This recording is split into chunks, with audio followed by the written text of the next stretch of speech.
Okay. The one thing I saw this year that brought me a lot of joy, if I'm being honest, like, it was probably the WAP video. I don't know why I wasn't expecting that. It was like Christmas morning. It was like when you came home to watch TRL to see whether your favorite boy band or Eminem like topped the charts that day, or to watch Rhapsody or whatever. Like, that's what it felt like. That I hadn't got. When was the last time that you really sat down for like a music video reveal or premiere in the days of like making the video? That's what came to mind immediately. It was like all the girls like on Christmas morning just coming down. Did you see the WAP video? Did you see the WAP video? Like, yeah.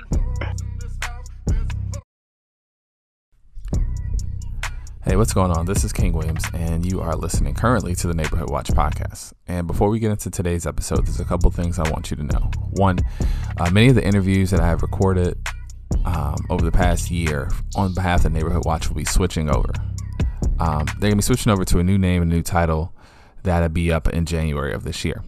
But what you'll be getting is something very to the point that I've always wanted to do with the Neighborhood Watch podcast, which is focusing on neighborhoods and stories. So starting in January of 2021, the Neighborhood Watch will have more of a focus on neighborhoods, particularly neighborhoods in Atlanta. And so I really hope you enjoy it. But for right now, for the rest of the year, make sure that you listen to all the interviews that I have. And if you like them, please subscribe and recommend to a friend. Now, here's the start of the show. Today's interview is with Christina Lee. She's a journalist and a podcast host of two very successful podcasts, Bottom of the Map and Racket, the story of the Gold Club here in Atlanta. I got a chance to talk to Christina today about not only her two podcasts, but everything else she's doing in the world of journalism, the connection of Atlanta strip clubs to hip hop. And this was right before the Gucci Mane Jeezy Verzuz battle, so we didn't get into that. But she's a really great and wonderful journalist to talk to, and I really hope you all listen and really learn a lot from Christina. I will say she is quite possibly one of the most enjoyable interviews I've had this year. We had to do it over Zoom, so I hope you all are okay with some of the audio that comes from being on Zoom. But once again, this is Christina Lee, and you are listening to Neighborhood Watch Podcast with your host, King Williams. Thank you very much.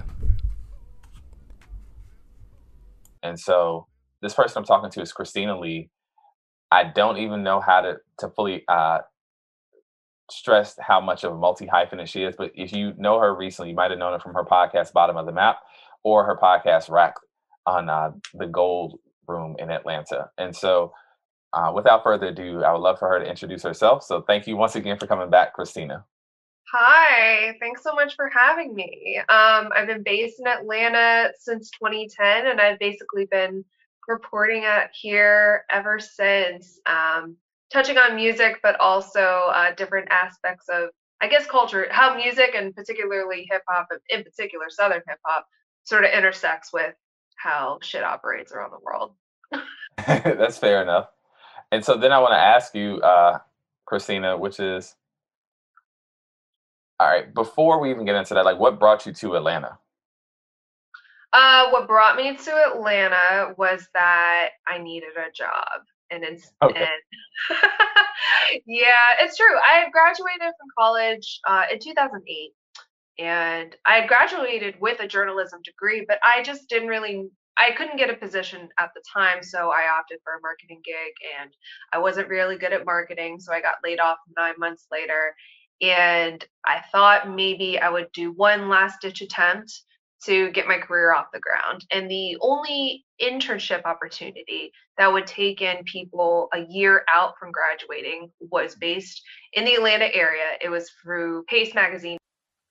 Okay. And so I want to ask you now, which is, since you've been in Atlanta, for a lot of reasons, Atlanta is a place known for music, but since you've been in Atlanta, what does the music scene look like since you've been here? Well, since I come down to Atlanta, I mean, it does feel like forever ago, right? But right around the time that I moved down to the city, trap music was really starting to take form and take shape. So, like, Outkast had already distinguished Atlanta as a hip hop city, but I think there were also, of course, there was like the crunk movement, the snap movement, D4L, all that type of stuff. But there was this new wave just starting to crest.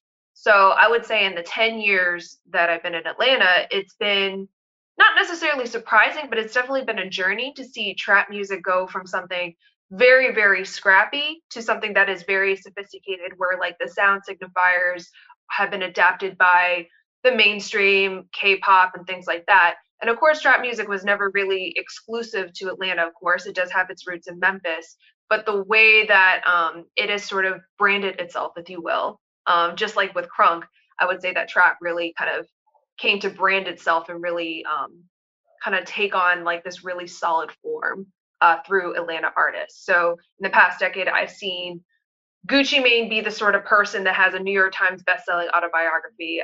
I've seen obviously Jeezy and Ti become part of that holy trinity of trap, and then of course there's like the whole wave of artists that have come thereafter.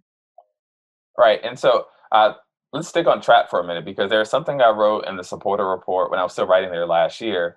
I wrote that hip hop was Atlanta's one of Atlanta's greatest exports, but it's not treated the same. And it was in relation to Ariana Grande's most successful album, Thank You Next, and how she, in a lot of ways, purported herself to be, for lack of a better word, an Atlanta rapper, down to the aesthetic of 2 Chainz, from the pretty girls like trap music that was off of Howell Mill Road. No, where was that at? That wasn't off of Howell Mill. Where was that on? Off of Northside? I don't.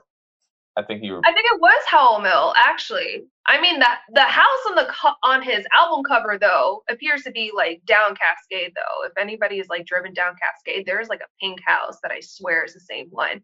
But the one that he erected, yes, like Howell Mill Must Side, all that kind of stuff. Right, and that's going to be the song that starts this episode. We're going to also, Yes. and we'll also have a little bit of snippet right here. But even down to that particular song on that album, her manager Scooter Braun has Atlanta ties. He went to Emory here. He built up his clientele with Justin Bieber and partnered with Usher here in Atlanta 10 years ago. Actually, probably around the time when you came to Atlanta. But the reason I brought that up is because in the article I pointed out that trap music is just another byproduct of this longer tale of Atlanta's cultural input, to the point where people in Saudi Arabia now, when they think of rap music or they think of, it's trap first, right?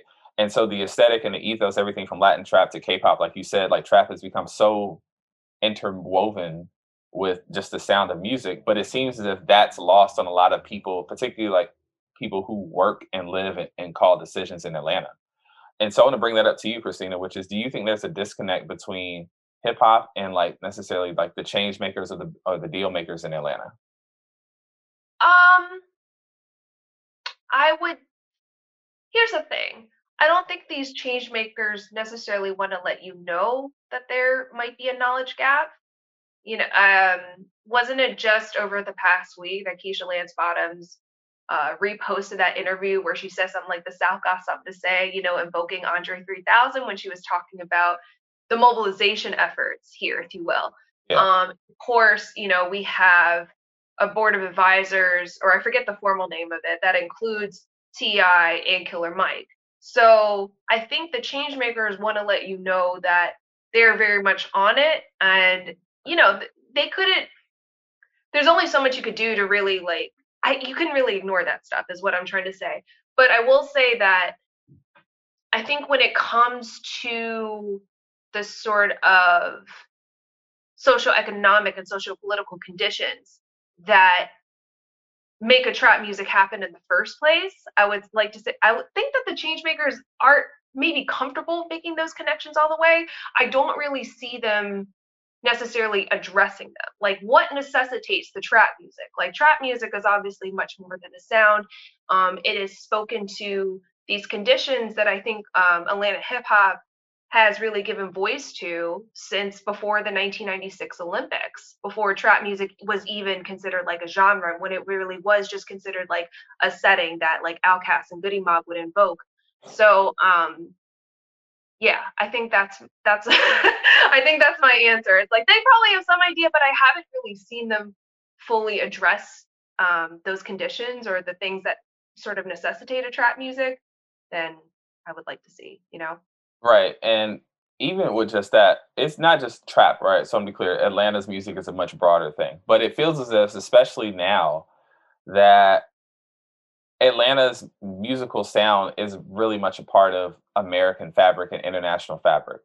Um, And I'm just going to throw this out there to you, Christina, and comparing a place like Atlanta to a place like Nashville, why do you think one place, and it could be just an answer, the same answer you had before, but why do you think one place is way more embracing of the music and the people and the culture than the other?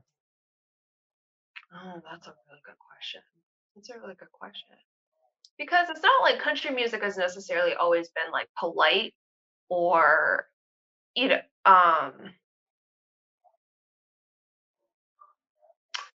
I think country music is rooted in an American tradition of sort of like critiquing our own democracy's own ability to sort of live up to that name. You know what I mean? But I mean, that is a really good question. I don't know if I know the answer to that 100%. There's a part of me that wants to attribute it to like make it a race thing. I'm honestly not sure. Um, there's maybe the idea that the trap signifies a drug house, and I think there's always this sort of discomfort with I guess addressing the music by that name in particular, because it would just only highlight, I guess, this sort of um, the shortcomings, I guess, that the city government has had to create those traps in the first place. Maybe it just comes down to that, honestly, because when it comes to like an outcast or whatever, I feel like the city was much more inclined to sort of boost up that image, or that hip hop image, if you will. I mean, the city government has worked previously with Dallas Austin, and I want to say Jermaine Dupri as well. Correct me if I'm wrong. But when it comes to this trap music era in particular, it's like the problem is sort of like right in front of their face, and maybe they're just not comfortable with that. I honestly don't know. Okay, nah, that's cool. I'm glad you even like attempted it. Nah, and it brings me to something else about Atlanta, which is you've covered Atlanta music now for a decade, and so one of the things that's very different about Atlanta too is that it feels as if the music itself is different than what it was a decade ago, and maybe I'm just because 'cause I'm getting older now, but is there a general difference in, like, how music in Atlanta moves and what's defined as, like, a hit or who's hot in the streets now, when it comes to music in Atlanta versus, like, let's say 10, even 5 years ago? Yeah, I really do think that there is a market difference. So I want to say that 10 years ago, the way that these trap superstars even came to be was through very much through Atlanta's nightlife scene. The very sort of scene that I think like Sydney ordinances like butt heads against, like to this day. So when you're talking about a Gucci Mane, a Jeezy, or a Ti, they're always talking about these different nightlife spots, whether if not Atlanta strip club spots, where they would take their music in order to catch the attention of the radio execs, of the label execs, because otherwise it sounded too scrappy. I would say the key difference between, I guess, like the music aesthetically then and now is that trap sounded a lot scrappier back then. I mean, I think the magnitude was there, and I guess the sort of momentousness was always there, but it was definitely like a basement affair for sure. And that isn't to say that it isn't now, but I think the music more so reflected the fact that this was like quote unquote underground in the streets, if you will. So I would say the mechanisms for turning these songs into hits came through Atlanta nightlife at the time. I would say now that system still very much exists, like the system that the Wall Street Journal has written about before, where artists, take their music to the strip club and hand it to the DJ and tip them, and then they try to get that circulating. That system still very much exists, and I think there are still the sort of hometown heroes who make the rounds through the clubs and the radio stations that become really beloved. I think Lil Baby is a really good example of that. Somebody who they've been able to see come up and therefore are eager to champion. But then at the same time, you have the reality of the internet. I think increasingly we're seeing folks that are completely autonomous from that, who like maybe don't want to go to the club, or it's this is just how people work these days. These are just how people create music. They recognize that the internet is within their fingertips, and so that's how you get a McConan. That's how you get Lil Nas X, and probably countless others that I can't even think to name right now. Right, and I'm glad you brought those 2 people up in particular because they both have had some really huge hits. In the case of Lil Nas X, that was until the weekend this year, like the biggest number 1 single, ever. And so, with that said, though, the internet, like you said, has changed a lot of things. And so, what has the internet changed about Atlanta in particular? Hmm. Hmm. I think I think what the internet has done is probably granted a bit more artistic license as to what's actually able to come out of the city, if that makes any sense. Um, I think when it comes to like the strip club music and things like that, now I'm starting to detect there being like a very distinct formula as to what actually hits and goes. There, you got to have like that rattling bass or whatever. You got to actually be able to speak of the booty to the booty and all that kind of stuff. So there is that sense that like you have to gear it toward that very specific audience versus like the internet. The internet grants a little bit more artistic license. I would say those are probably the key differences with how the music that turns out. And speaking of the club, Atlanta's club culture is well documented. I mean, even before the 90s, I was doing research and people were talking about going to the clubs in Atlanta as early as like the 1920s, right? So this hasn't changed. So this has been going on for a while. But one thing that really is interesting about Atlanta compared to other markets, and I kind of want to make a segue first, which is Atlanta's culture, particularly around strip clubs, right? And there's something that I think is really it's fascinating to me because it's fascinating to other people. And so this notion of chicken wings and strip clubs. And so I just got to ask you, what is it about? Because me and you both, from the inside looking out, what do you think it is that people are so fascinated by about Atlanta and people who just go into the strip club to eat, not for like really anything else? Well, I think the world's fascination with Atlanta strip clubs begins on a really stupid base level, which is that you're able to serve alcohol and do full nudity. It's like, no, honestly, like that is very rare for clubs across the nation. You either have to compromise one way or the other. So, I mean, more than likely you're going to draw people in with that, right? But the other thing I think to understand about Atlanta is that I guess maybe because of those, but honestly, I'm not too sure. The foundation of the Atlanta strip scene begins with these neighborhood joys. Like I'm thinking specifically of what is now Peaches of Atlanta, but used to be Montrez Lounge. You may remember it as the Pink Building in Outkast Players Ball video. So that's like the neighborhood spot. And so I think these particular clubs just answer to that need. It's like, oh, if people want to hang out, if they're coming for this or that, why not cater to their other needs as well? Because I mean, that's only going to get them to spend more money, let's be honest. So that's why you read about these clubs having these billiard tables and honestly being able to carry food. And I think Magic City, even though Magic City at the time wanted to distinguish itself from a Montrez Lounge, they understood that Atlanta natives were accustomed to a certain level of service. And so maybe that's how you get the wings. You know what? I think we might have found your next documentary or your next like podcast. What's that? The wing situation? Explaining, dispelling all the mysteries surrounding Magic City wings? Like what? Probably. Because all right, so for some of y'all who don't know, I think that we just do you want me to tell them or do you think they should they should know? Or Let's set the record straight. Why not?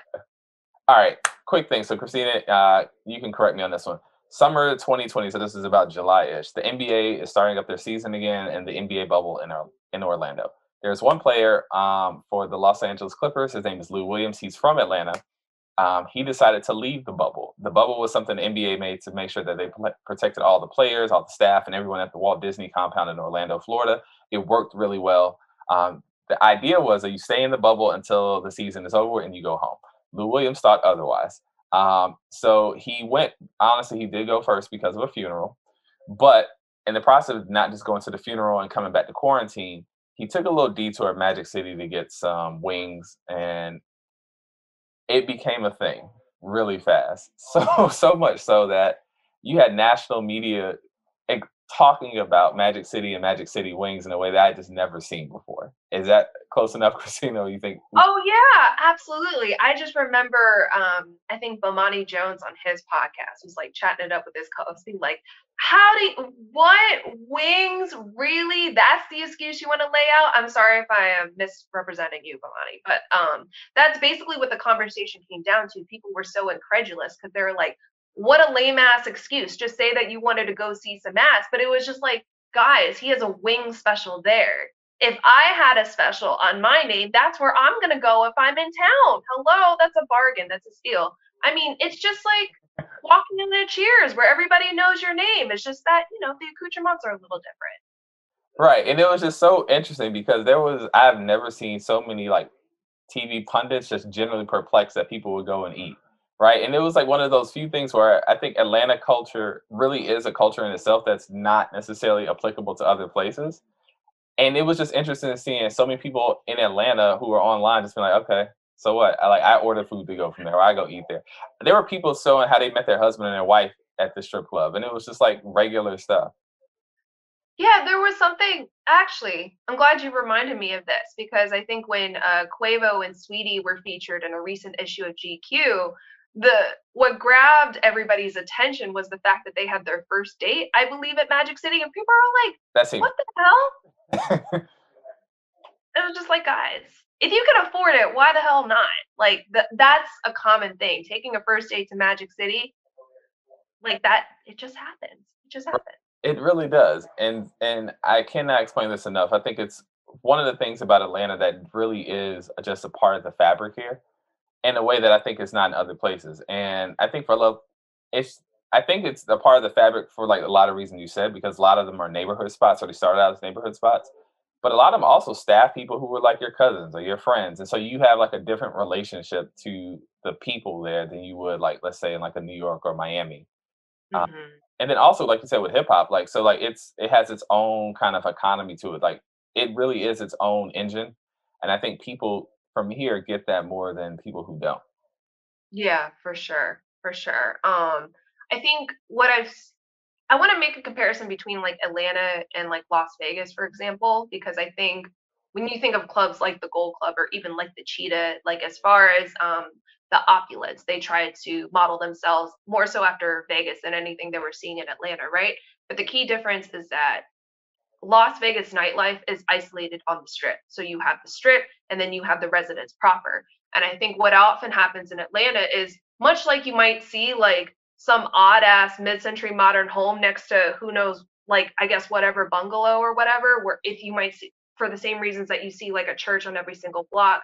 I think Atlanta doesn't really have those nightlife districts nearly as cordoned off as even as much as the city used to. So I think people just aren't used to seeing like that particular what's the word that I'm looking for? Collision, I guess, right? Where it's like you're just as likely to see like the neighborhood guy as the same spot that you might see like the Atlanta United team. This is true, and they also took their trophy to Magic City back in 2018. So this is a thing; it really happens. Um, but speaking of strip clubs, there is something you've done, and I want to say it's an excellent podcast series if you haven't already. And it's called Racks. And can you explain to people what that podcast series is about and why you decided to do it? Yeah, Racket was not my idea. I have to give all the credit to the company School of Humans, which is based in Atlanta. So they already had this idea to revisit the 2001 federal trial surrounding a strip club called the Gold Club. It was being accused of racketeering, prostitution, credit card fraud, just all the entire gamut of bad things to do. So so they already came with that particular idea, but I guess they approached me in part because one of the producers at School of Humans, Gabby Watts, previously worked at WABE, which used to host Bottom of the Map, and they already knew that I had done previous reporting on Atlanta strip clubs. So I was all down for it. To be honest, I didn't know that much about the trial. Typically, when I write about Atlanta strip clubs, I'm writing more so about the intersection of strip club culture and Atlanta hip hop culture. And the Gold Club played the Hawaii 5 theme. So I was like, I don't know anything about that life, but okay. But I was more than eager to dive deep just because I thought it was such an interesting trial. It's coming at a time where Atlanta is honestly really courting this reputation of being able to host high end strip clubs because at the same time they're drawing conventioneers from across the country, really, like really justifying the downtown convention center and things like that. So they're really sort of like boosting the city's image. And if strip clubs are going to keep them here for a little bit longer to check out the rest of the tourism and the sights and sounds, and so be it. So, so the Gold Club is kind of representative of that era. But then, of course, you have this whole twist where it's like, are they or aren't they connected to the mafia? It was too crazy to not take part. Yeah, and so I want people to know that when I can't stress this enough, this is probably one of the best podcasts about Atlanta on like anything.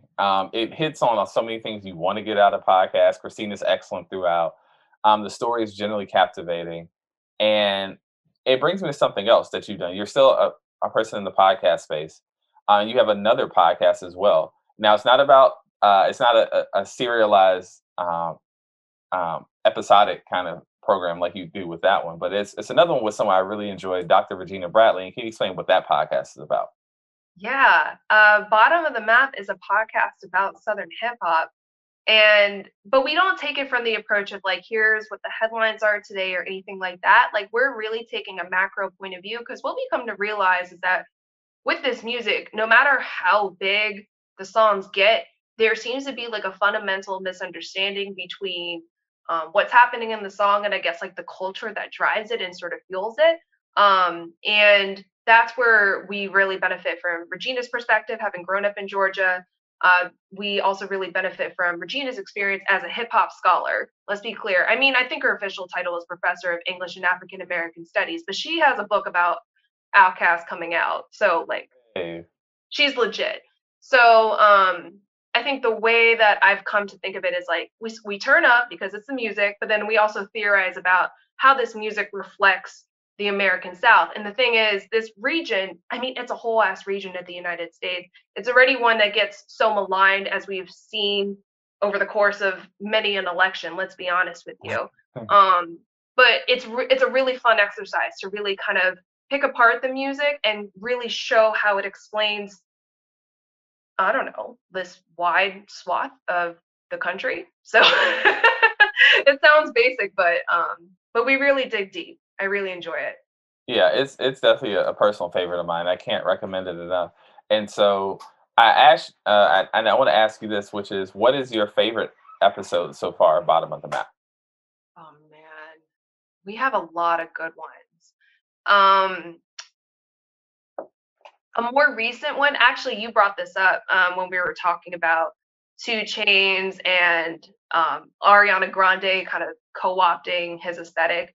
But we did a global trap episode that I think was like really compelling because if for those who haven't heard it, we actually kicked off Bottom of the Map with an episode called There's a Trap for That. So basically just like explaining how the trap in particular came to be a new signifier of American cool, where you had trap sycopates and things like that. So now we're looking at another phenomenon which is how is this music translated globally? How is it making its ways to sort of like impacting, or maybe being just in conversation with like a lot of with Latin music genres, with K-pop and things like that. So that episode was one that I've been wanting to do for a little bit because I just thought that part was really fascinating, just how these cultures are seamlessly in conversation with one another. I would say that one's a favorite. I love the one focused on HBCU marching bands, or what, So that was a and good. how done before Two Chains put out his song Moneymaker, which like I can't even believe. But that was fun mostly just because I got to, not that I got to sit back, but like to hear Regina sort of regale us with her tales of like, being out in the yard and like, it actually made school sound fun. And I've never had fun at school. I've never had school spirit in my entire life. But I was like, dang, maybe I would have. Maybe I would have. But that episode was a lot of fun too. Okay. And so I can't recommend this enough to you all. There are so many great episodes about it. I think that, especially from what Christina is saying, I'm glad that your approach is it's not like whatever the top news story is, right? Because I think that becomes really too. It becomes either you become the shade room long term, or you become like kind of like the New York Times podcast, where you are constantly having to put out an episode like every other day now just to keep up. And I like that your stories are more that you can breathe with it, you can think about it more, and it's just more digestible for me because you're taking to something that doesn't require like you being up to the most like minute kind of thing. And so with that said, there is two episodes I think I like. that I want you all to give it. Christina said two of them already, so I'm gonna give you two more that I think that you should give a try. And I'm trying to find the official name first. Well, you all can't. You're hearing it, but you won't see it. Um, there is actually three. I'm gonna name three that I think you really should. The first one, there's a trap for that. I think that that's actually pretty good. The other one is Freaknik Forever. She's laughing, so that lets you know enough. Which you should probably check that one out. And then there's another one that also you all went to Black Wall Street in Oklahoma, and I think that that was really interesting as well. And so I'm trying to find the official name for that one because I think it was just really great for me. Oh, and then they have one where you guys are basically I don't want to say distant Virgil Abloh, but it's worth listening to. So that's like four. So I said three. It depends on what you think. It depends what you think of the guy, right? Yeah. That was done in partnership with the High Museum of Art and the exhibition that they had on Virgil Abloh, actually. Um, but that was a really fascinating undertaking because I wasn't entirely sure what the intersection was going to be. I was like, we focus on Southern hip hop. What are you talking about? But then you have to remember, like, his first clothing line was called Ben Trill.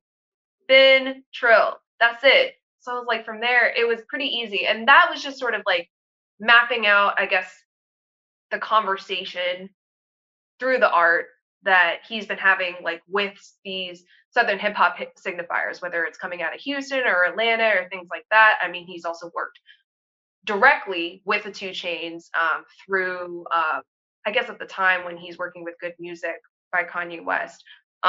It's interesting. I think Virgil's a very polarizing figure, and I even remember while doing that presentation, I was like, I can't make up my mind about this dude. I really can't. There are some aspects where, like, you just got to appreciate the fact that he ideates so fucking quickly, and then there's the other part where it's just like, dude.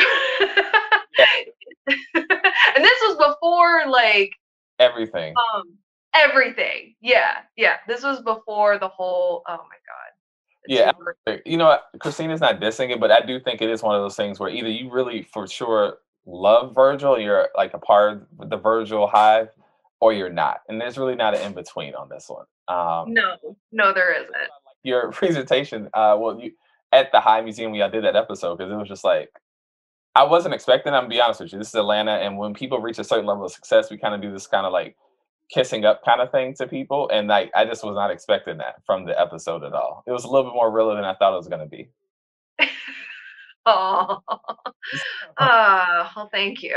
Yeah. Thank So, and it's things like that that I think Christina's work really reflects because one thing about Atlanta in general is that there is a certain level of decorum when it comes to celebrity. And what I mean is when you're a celebrity in Atlanta and you're on the top of Atlanta, there's pretty much it's the understood rule that you can't be critical or you can't badmouth or you can't think contextually about things. And one of the things I love about your writing, because again, Christine, we haven't even talked about her writing yet, right? We've done a lot of other stuff, but her writing itself. But what a lot of your writing is very much on the nose of that. It's very contextual. It's very open in the sense that it's open for critique in a way that I think a lot of people who write about Atlanta don't write. It's not always boosterish, and so it's honestly refreshing every time you get something from you. Every time I get something from you, rather, and it's always this from an angle of like, oh, I never thought about that. And so I want to bring up some of your work because I generally enjoy it. And I'm gonna bring up one of your things that came up. I say recently, not recent. I mean, it's recent to me, but not necessarily to you. you. Uh, Okay. and so one of which was uh, you wrote about how Outkast bombs over Baghdad became like this 9/11 war cry, right? And I think it's interesting because that whole song has a weird life, and I'm glad you kind of encapsulate one aspect of that life. And can you explain to people what that article was about? Yeah. For OK, actually, my editor at OK Player, Elijah Watson, he had approached me about doing an anniversary piece, if not on Stan Cody in general, then and on that song in particular. And his first impression of it was actually that the song became a protest song during that anthem. But then when I asked my partner Mike, like, hey, what do you remember about this? Because the Iraq War is one of those like key issues that really sort of activated him or I guess radicalized him is probably a better word. So I was like, what do you remember about this song? And he was like, I remember that like I felt like troops really embraced that song. So I was like, oh, so really the piece was kind of it ended up sort of breaking down how the troops came to embrace a song that Outkast said wasn't pro-war to begin with. And I compared it to Bruce Springsteen's Born in the USA, because when people hear the hook, they automatically think that it's like a patriotic anthem, you know. But if you listen even just beyond the hook, you hear like that wry tone. You hear the fact that like he is more so criticizing the nation than sort of like embracing it. Outcast, it's a little bit trickier because this is around the time where I think they're really trying to depict the sort of flood of information that we're getting even in between different Gulf wars, right? I think in part the pace of Bombs Over Baghdad represents this sort of flooding of information, just sort of trying to take in like all that is happening around the world as they are becoming like these global superstars. So that's really what the piece was about.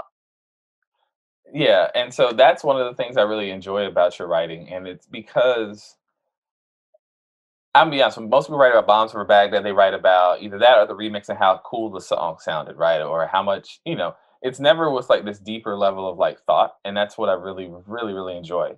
There was something else you wrote recently, which is something I think most people in Atlanta aren't fully aware of. I mean, maybe there's some younger people who are, but you wrote about particularly a kid out of Atlanta who could be the next K-pop star. And so, can you explain to people one what K-pop is, and then who this kid is?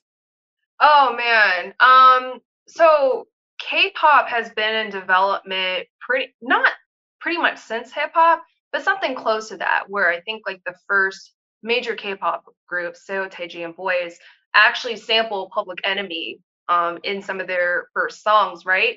So, and this was just like it it created Beatlemania, and it's created waves of Beatlemania pretty much ever since, like this um undying devotion toward these like particular idols. And I think what K-pop really does is that it sort of seamlessly integrates all these other different popular genres and kind of puts it in the fold so that it really just sounds like global music more than anything else. But then also they understand that, particularly with a younger fan base, but also maybe those who actually grew up with the Beatles, right?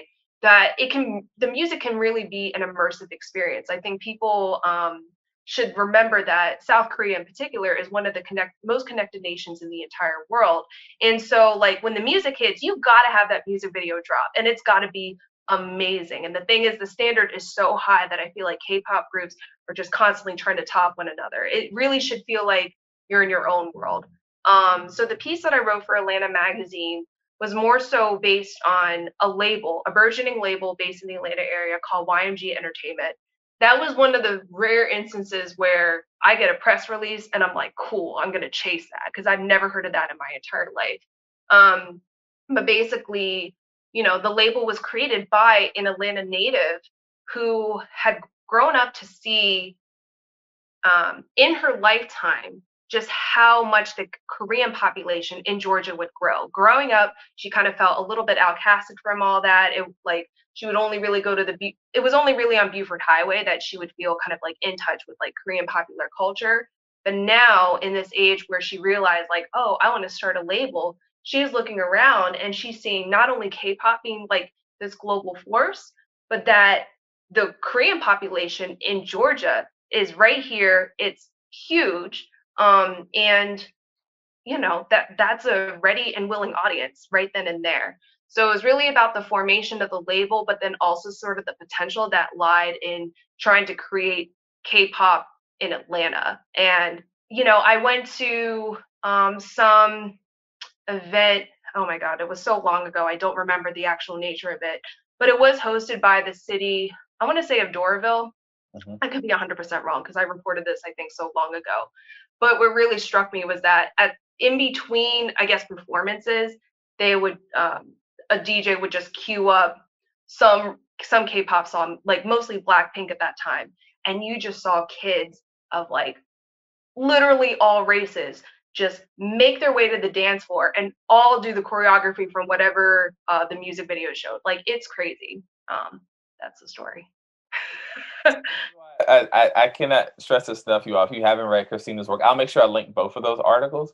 But it's always these wonderful things about Atlanta that you just were not thinking of or thinking about. And so I want to ask you, with that, we talked about your podcast, we talked about your writing, we talked about just your POV on a lot of things. How do you describe yourself when it comes to media? Do you describe yourself as a journalist or somebody who's a podcaster, somebody who is a lecturer? Like, how do you describe yourself? Oh man, that is a good question. Um, I'm trying to get used to describing myself as a journalist just because I somehow that seems loftier. I don't know what it is. That sounds like so beyond official, but I'm trying to make myself say it. It's on my LinkedIn, so whatever. I'm just going to embrace it. And really with that, just kind of embrace whatever medium that takes shape. I think writing is definitely my first love because I don't know. That's just what I've spent the most time being able to do. But I think with podcasting in particular, it's been liberating for me, especially. Like when I went to the University of Maryland College Park, you only had to choose between two tracks, broadcasting and print. And I chose print because I never thought I could do broadcasting in my life. I guess podcasting is broadcast adjacent. And so even though that definitely wasn't like my first inclination, there's still some freedom in just realizing like, oh, I could do that if I wanted to. I think my tendency is to kind of like be very limiting and say like, oh, I'm only capable of doing this or doing that or whatever. So even just being able to do audio kind of like counters that notion in my head. It's like, no, I'm capable of doing a lot of different things. So whatever falls under the umbrella of journalist. Okay. So I want to ask you something, and off the top, if you could name the 5 most influential DJs in Atlanta, who would they be? Oh my God. Okay. Like of all time or currently? Either however you want to answer, all time or currently. Oh man. Jelly immediately comes to mind. Okay, Um, that's 1. Greg Street, Okay, that's 2. Drama, Okay, Nando, okay. and then I feel like there's probably somebody really obvious I'm missing. But for now, may- maybe Esco? Not quite. That's who I'm inclined to think of first. And that's even just like on the surface level of hip hop. I'm sure I'm sure there's other people I'm missing, but those are the first 5 people that came to mind, so I'm not going to try to overthink it. That's real. That's real. And so now I want to ask you, when it comes to Atlanta, where do you see things going in terms of Atlanta and music or culture or nightlife and things like that? Oh my gosh. Well, it's really hard to tell during a pandemic too, was the thing. Um, where people are going to go from here. I think I am keenly interested, I think, in this sort of divide that we talked about earlier in the episode about like who makes their ways in the nightlife scene proper versus like these internet sensations, like who makes it like in Blue Flame or not Follies anymore since Follies is shut down. But Blue Flame versus like a TikTok. Um, I think where else does Atlanta go from here is the thing. I'm also really curious as to how I guess the city, like city government, is going to continue to reckon with this global force that is hip hop. Like, is there going to be like a continued embrace, or even just beyond a continued embrace? Is there going to be um, like true acknowledgement of the sort of conditions that foster the music in the first place? Hmm. I think even when it comes down to music legislation, right, there has been tension between, I guess, like recognizing the um I guess the major headliners that might tour through, for example, versus sort of recognizing that there is a metro booming in some house in Atlanta that that legislation may not be catering to. You see what I'm saying? Because I guess with music legislation, or at least like the first draft of it, rather, it was saying that in order to get any tax credits, you had to spend X amount of money. And it was like, well, what about the guys that are working on Fruity Loops or Pro Tools or things like that just at their house? And that's like, those are the very people that are sort of perpetuating the culture. So there's a whole host of things. I mean, it's a big question mark, to be honest with you. Okay, and that's fair. And now I want to ask you: is there something that we didn't talk about that you would want to talk about? I don't know. I think this was pretty dope, though. I can't think of anything. Okay, and now I want to ask you: is there something about you or your work that people misconstrue that you want to correct? Um, I think the main thing is that when people think of Southern hip hop, they think of it as very limiting in scope for whatever reason. Um, at least that's how my family feels when they hear about my work. They're like, "Do you just talk about this stuff?" Or when the announcement for Bottom of the Map came up, they're like, "So is this all you're going to be talking about?" That was what was really interesting.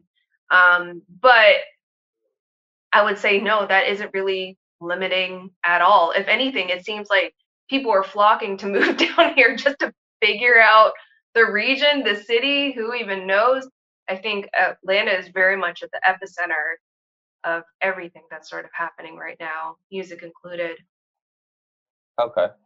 And actually, before we wrap up, you actually made me want to ask you another question, which is, we talked about it a few times in this episode, but this notion of like making your way through Atlanta nightlife, or the internet. So I want to open it up broadly. A lot of people move to Atlanta, or they move to Nashville, they move to LA, they may meet New York to start a music career. In 2020, going into 2021, do you think it's necessary to move to any place to start a music career? Period. That is a really hard question. That's a really hard question. Um, so from purely an artistic standpoint, I don't want to say that you should feel like you're gonna find your creative identity just by moving someplace, even though I feel like that's kind of what I did. I don't want to say that you absolutely have to in order to like find yourself. Um, that's really tough.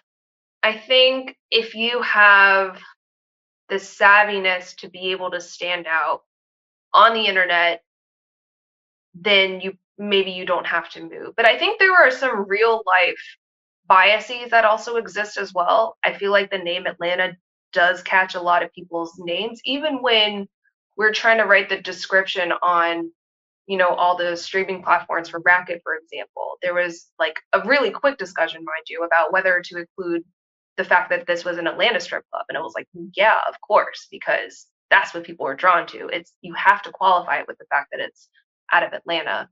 Um, so I acknowledge that that's real. You know what? I mean, my answer is probably also tainted by the fact that King Von died in Atlanta recently. Mhm.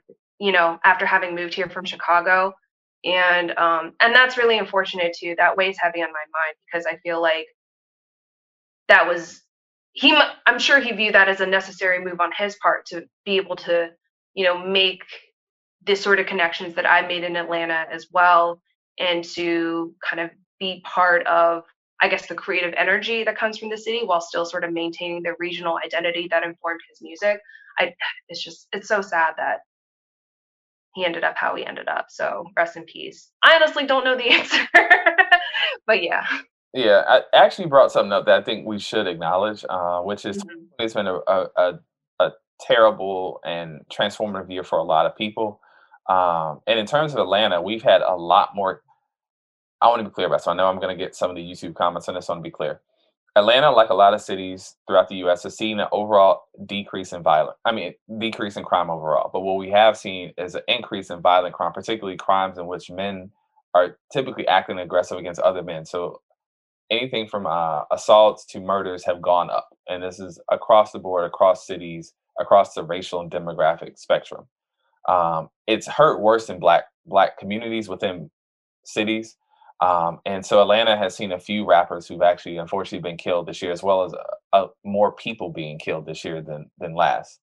And so with that said, I know Christina King Von was probably the one that a lot of people were really shook up by. Um, do you think that just because of what's going on right now with everything that the city may like to what you said before, the city may have a different relationship with hip hop going forward.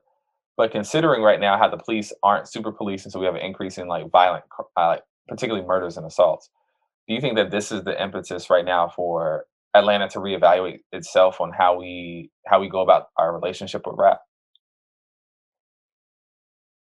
Yeah, I think so. Absolutely. Especially being in the national spotlight in the way that Atlanta is. Um, I feel like that's how you get Lil Baby on the cover of Rolling Stone on basically the ashes of the Wendy's that burned down, right? Um, I think that's probably been just my biggest qualm with the COVID-19 pandemic as a whole is that I think rather than just proceeding with business as usual, like number one, we should have had our doors shut, period. Like I was on a call recently where I've been told that like, oh, you might be the last person self-quarantining. I don't want to hear that. I'm sorry. Like we're still in a pandemic. This is crazy. So, and I think it's not that guy's fault. It's just that that is sort of emblematic of the overall attitude that this nation's leadership, not just Atlanta's leadership, not just Georgia's leadership, but the nation's leadership Yeah. has taken this pandemic. But I really feel like in general, this period should have been one of self-reflection, one where we think about like really sit back and think like, is business as usual the right way to go about? It's really, really disheartening that after the poor attempt at, of a lockdown that Georgia had, that the first thing that happens is that a policeman goes shoot somebody, goes, yeah, like the Ahmaud Arbery thing or the oh my God, it's It, like the names keep piling up. It's crazy. it does. And so it's one of the things that I am very, very interested to see how this plays out going forward because there's a lot of energy in the air right now in Atlanta, for lack of a better word. I don't know if Christina, you want to agree with that or not, but there's a different energy right now in Atlanta. And depending on where you are and who you're dealing with, you get some of that energy of just like kind of anger, kind of angsty, kind of aggression. But then there's a lot of energy also from people who are really, really making the best of the situation. Um, People who are still like following like, a lot of the social distancing and mask protocols, and a lot of people who are just like creating second, third, and fourth acts of their lives. People who are doing things they never done before. So it's definitely a lot of bitter, and it's definitely a lot of sweet. And with that said, I think that a lot of your work, Christina, is an encapsulation of both the bitter and the sweet. It's never one or the other. It's honestly like always a perfect balance. And when it comes to things being sweet, I want to ask you, and I know this is a terrible way to kind of end this, but I want to ask you in particular two things. One is, what is the one thing you've seen from this year that has really brought you joy? And then the last question is a question I ask every one of my guests, which is, what's making you happy? Okay. The one thing I saw this year that brought me a lot of joy, if I'm being honest, like it was probably the WAP video. I don't know why I wasn't expecting that. It was like Christmas morning. It was like when you came home to watch TRL to see whether your favorite boy band or Eminem like topped the charts that day or to watch Rhapsody or whatever. Like that's what it felt like. That I hadn't got when was the last time that you really sat down for like a music video reveal or premiere in the days of like making the video? That's what came to mind immediately. It was like all the girls like on Christmas morning just coming down. Did you see the WAP video? Did you see the WAP video? Like, yeah, that was amazing. Honestly, like you know what's so wild? I actually forgot that happened this year. Like, Because there's so much that has happened. forgot that Yeah. even happened. I'm glad you brought that up. My gosh. You know what? I'm gonna say this also. Shout out to Cardi B and her team. That's probably the most well executed rollout of anything I've seen in music in a long time. Oh my God. Kind of flawless. I was like, okay. Like, and it's weird because like with Cardi B is someone who, hey, she lives in Atlanta part time, so we can bring her up. Um, Cardi B is an interesting person to me because I think that this is also a good telling point of what celebrity and artistry kind of blend together, reality. She's kind of like an amalgamation of the last 10 years in a single person. But I think her music career is interesting because I think that the WAP video, like you said, it's interesting because she basically didn't put out any real music or projects for like an entire year. And that one thing is like kind of became a moment, sufficed her. And I think that she doesn't need to do anything else for like the next 6 to 8 months. It will be fine. Um, right. Like, so when it comes to stardom now, like how has stardom changed in your mind when it comes to things like that? Because like I don't think stars back in the day, stars just couldn't do that. You mean just like drop something, And or what do you mean? What can't stars do now? well, all right. So like, let's say we'll go even 5 years ago. I know we're supposed to be ending, and we're gonna end. But like, let's go 5 years ago. Who was like the top artist in music? I mean, Drake was probably there, but even at that point, like this, like the tail end of Katy Perry's like reign of things and things like that. That's usually accompanied by an album, 2 weeks on a Today Show, an American Idol stint. You know, and like you had to for real like still do like some type of promotion, and now Mm. it feels like, all right, that's it. That's all we needed. And like that's done. She'll probably make more money off of that single with like the merch and stuff like that than she would have done with a full album cycle. Like Mhm. music is Gotcha. so wild to me that and I think you can only pull that off with star power. I don't necessarily think you can do that. And no offense to Lil Baby, but I don't think Lil Baby could do that right now. I don't think he's at the level of his career where he could do that. Well, I think, what's funny about that is that the spirit of that sudden drop is very much rooted in like hip hop or whatever. And I only really pretty much know this from doing NPR's News Music Friday podcast, because that's one of those podcasts, again, going over the new releases each week. That's one where I guess in pretty much every other genre, it's like, okay, we know the release date a month, 2 months out in advance. With hip hop, no, you're gonna find out about it the day of.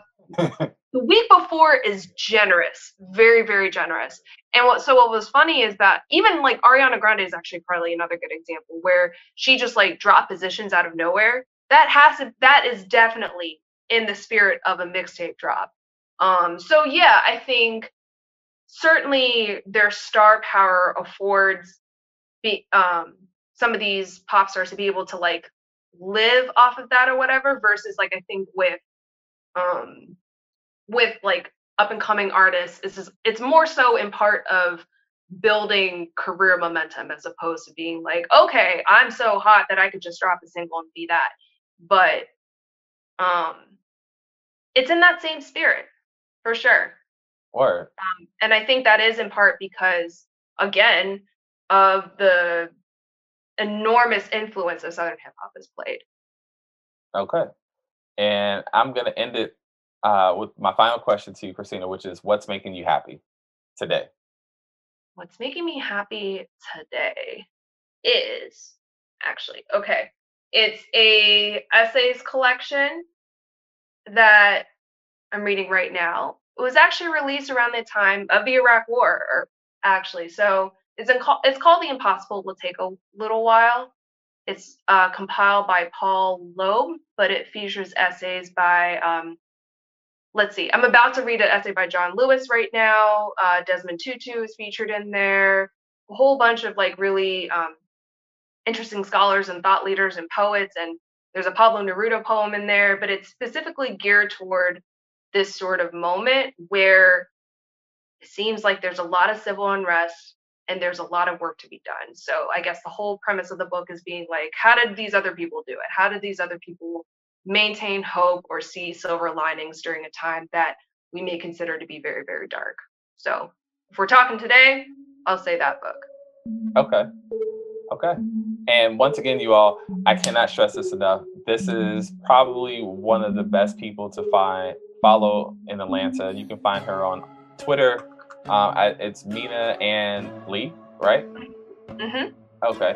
And I will put her link to her website and her works in the show notes to this. But Christina Lee, I cannot stress this enough. I know I said Racket before with her podcast, but it's actually called Racket. My brain just can't, for some reason, put that word together, that word choice together. You can get your podcast at bottom of the map. It's also where we get your podcast at. If you haven't already, please subscribe to our podcast. Give it a wonderful review on both of them. If you haven't read her work, please read and share her work as well. And once again, thank you all for tuning in today on the Neighborhood Watch podcast. I am your host, I am King Williams. If you haven't already, please sign up for my newsletter at iamkingwilliams.substack. That's substack.com. So again, iamkingwilliams.substack.com. One thing before we get, well, two things. If you haven't already, and I can't stress this enough, please get registered to vote. Please vote January 5th. Please vote for John Ossoff, Raphael Warnock, and Daniel Blackman. These are my words, not Christina's. I think Georgia and the U.S. really needs a new direction. And if the Democrats were able to tie in the Senate, we can actually get a lot of things pushed. And it's super important. So if you haven't already, please get registered to vote. You have until December 17th. And the election is January 5th. Early voting starts December 14th in the state of Georgia. You can request your absentee ballot now, or your mail-in ballot, depending on whatever you need for there. Also, this applies to those in the military as well, if you'd like to vote as well. And the last thing is, if you haven't known already, I have a book club. So if you haven't signed up for the book club with the newsletter, every month we read about a different book related to Atlanta. Last month was The Color of Law by Richard Rothstein. Now, while it wasn't explicitly about Atlanta, it carried a lot of things related to redlining on a national level, how we got to a lot of the residential wealth gaps that we have today. This month, November, and it's going to be bleeding into December also, is White Flight by Kevin Cruz. He is a professor out of Princeton University. This book we're reading this month is about specifically how white flight actually happened in Atlanta, the impetus for it, and how that honestly has brought about a lot of the changes we see today. So a lot of the anger, a lot of the rage, and also this white flight, ironically enough, brought about the win of Joe Biden. So if you're reading my newsletter today, you'll actually read about how white flight actually birthed the win of Joe Biden today. So it's a really wonderful book. If you want a book, I can actually mail one to you. I have 5 copies left. So if you haven't signed up already for my newsletter, it's iamkingwilliams.substack.com. Thank you once again.